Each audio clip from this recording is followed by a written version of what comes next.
On s'est tous déjà posé la question à la pompe, pas vrai? Le prix du baril de pétrole chute, on voit ça aux infos, et pourtant, le prix du gazole, lui, il bouge à peine. On a l'impression que les deux ne se parlent plus, que la connexion est rompue. Eh bien, ce n'est pas qu'une impression, c'est une réalité, chiffre à l'appui. Oui, c'est la question qui fâche, celle qui frustre tout le monde. Pourquoi cette déconnexion? Pourquoi est-ce que les bonnes nouvelles sur le marché du pétrole, eh bien, elles ne se répercutent jamais ou si peu sur notre ticket de caisse? Allez, c'est ce qu'on va décortiquer ensemble aujourd'hui. Et pour vous prouver que ce n'est pas juste un sentiment, accrochez-vous bien. Sur une période de 2 semaines, tout récemment, le rapport entre le prix du gazole en France et celui du pétrole brut a fait un bond de plus de 22%. Non, ce n'est pas une erreur de calcul, c'est le signal très clair que quelque chose de fondamental a changé. Bon, pour comprendre ce qui se passe, il faut qu'on regarde les deux acteurs principaux de cette histoire. D'un côté, le pétrole brut, le fameux Brent, et de l'autre, notre gazole à la pompe. On pourrait croire que c'est la même chose, mais en fait, ils mènent des vies complètement différentes. Alors, d'un côté, on a le Brent. C'est la star mondiale, la matière première brute. Son prix est en dollars et il est hyper volatile. Il danse au rythme des crises mondiales. Et de l'autre côté, on a le gazole qu'on met dans nos voitures. Lui, c'est un produit fini. Il est raffiné, il est surtout blindé de taxes et il est vendu en euros. C'est une histoire beaucoup plus locale, beaucoup plus franco-française si on veut. Et cette différence de tempérament, elle saute aux yeux quand on regarde les chiffres. C'est simple.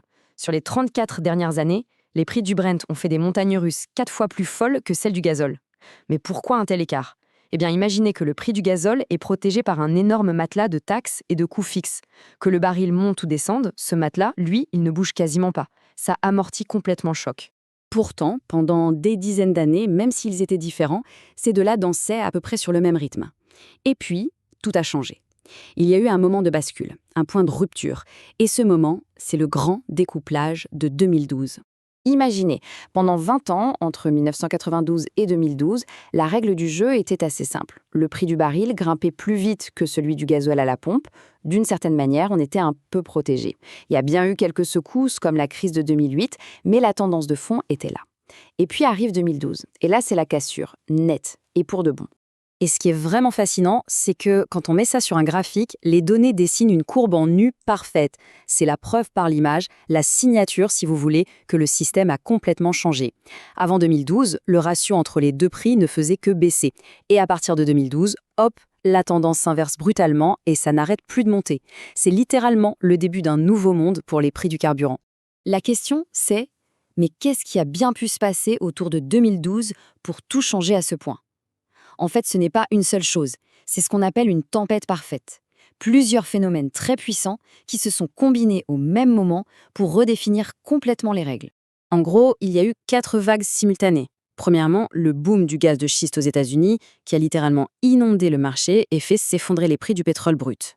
Deuxièmement, chez nous, en France, l'État a commencé à augmenter lourdement les taxes sur le gazole pour les aligner sur l'essence. Troisièmement, au niveau européen, plein de raffineries ont fermé, plus de 20%. Moins de raffineries, ça veut dire une offre plus rare et donc des marges qui augmentent pour celles qui restent. Et enfin, quatrièmement, les normes anti-pollution sont devenues plus strictes et on a dû ajouter des biocarburants, tout ça, ça a un coût. Mettez ces 4 éléments ensemble et vous avez un cocktail explosif. Le résultat de tout ça, c'est que le gazole n'est plus du tout un simple produit dérivé du pétrole. C'est devenu une sorte d'actif hybride.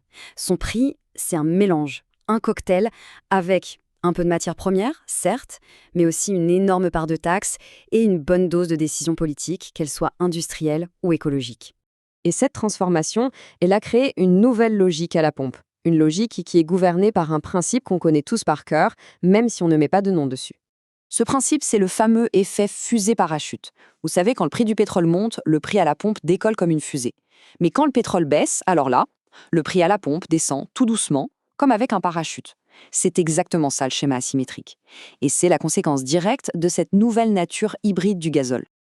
Alors, comment ça marche concrètement? Prenons un exemple simple. Imaginons que le prix du Brent s'effondre de 50%. Est-ce que le prix du gazole va baisser de 50%? Pas du tout. Il ne baissera que de 10, peut-être 15%. Pourquoi?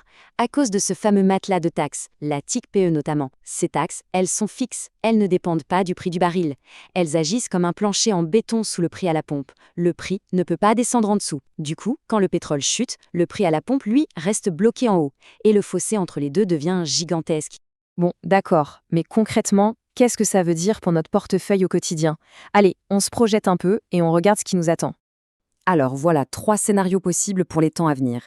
Et regardez bien, ce qui est absolument dingue, c'est que même dans le scénario le plus optimiste, celui où tout va bien et le baril redevient pas cher, eh bien même là, le gazole à la pompe resterait autour de 1,90 €, voire 2 €. Je ne sais pas si on se rend compte, mais il y a quelques années, c'était le prix d'un pic de crise historique. La conclusion, elle est là et elle est sans appel. Il faut qu'on change de logiciel. La vieille règle du pétrole pas cher égale carburant pas cher, c'est fini, c'est du passé. La nouvelle norme, la nouvelle réalité, ce sont des prix à la pompe qui restent durablement élevés. Et tout ça, ça nous amène à une dernière question. Une question qui va un peu plus loin que le simple prix affiché à la station-service. C'est comme on vient de le voir, le prix à la pompe est de moins en moins lié au pétrole et de plus en plus dicté par des choix politiques, alors la vraie question n'est plus la même.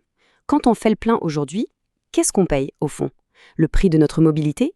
Le financement de la transition écologique? Ou tout simplement des choix budgétaires de l'État? Je vous laisse avec cette réflexion.